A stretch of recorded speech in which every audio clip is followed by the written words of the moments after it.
ഇന്ന് നമുക്കൊരു നാടൻ എരിശ്ശേരി ഒന്ന് ഉണ്ടാക്കി നോക്കിയാലോ. അതിന് നമ്മുടെ ചാനൽ സബ്സ്ക്രൈബ് ചെയ്ത് സപ്പോർട്ട് ചെയ്യണേ. ഇതുണ്ടാക്കാൻ ഞാനൊരു 1/2 കപ്പ് പയർ കഴുകി വെള്ളത്തിൽ കുതിർത്ത് വെച്ചിട്ടുണ്ട്. അതിന് കൂടുതൽ 1/2 കപ്പ് മത്തങ്ങയും കൂടി എടുത്തിട്ടുണ്ട്. ഇത് രണ്ടും നമുക്ക് കുക്കറിലേക്ക് ഒന്ന് ഇട്ട് കൊടുക്കാം. ഇതിൻ്റെ കൂട്ടത്തിൽ തന്നെ എരിവിനാവശ്യമായ പച്ചമുളകും കൂടെ തന്നെ 1/2 ടീസ്പൂൺ മഞ്ഞൾപ്പൊടിയും 1/2 ടീസ്പൂൺ ഉപ്പും 1/2 ടീസ്പൂൺ മുളക് പൊടിയും കൂടി ഒന്ന് നമുക്ക് ചേർത്ത് കൊടുക്കാം. എന്നിട്ട് ഇതിലേക്ക് ആവശ്യത്തിന് വെള്ളവും കൂടി ഒഴിച്ച് നമുക്ക് ഒന്ന് മുങ്ങിക്കിടക്കാൻ പാകത്തിൽ ഒന്ന് ഇളക്കി കൊടുത്ത ശേഷം മൂടി വെച്ച് ഒരു 3 വിസിലൊന്ന് അടിച്ച് നമുക്ക് വേവിച്ചെടുക്കാം. എന്നിട്ട് നമുക്കത് മാറ്റി വയ്ക്കാം. ഇനി നമുക്ക് അരപ്പിന് വേണ്ടി ഒന്ന് അരച്ചെടുക്കാം. എന്നിട്ട് കുക്കറൊന്ന് തുറന്ന് നോക്കാം.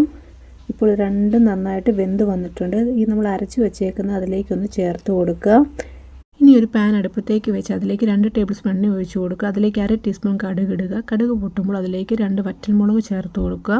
കൂടെ തന്നെ ആവശ്യത്തിന് കറിവേപ്പിലയും കൂടെ നമുക്കൊന്ന് ചേർത്ത് കൊടുക്കാം. ഇനി നമുക്കിതിലേക്ക് ഒരു പിടി തേങ്ങയും കൂടി ഒന്ന് ചേർത്ത് കൊടുത്ത് ബ്രൗൺ കളർ ആകുന്നവരെ നമുക്കിതൊന്ന് വറുത്തെടുക്കാം.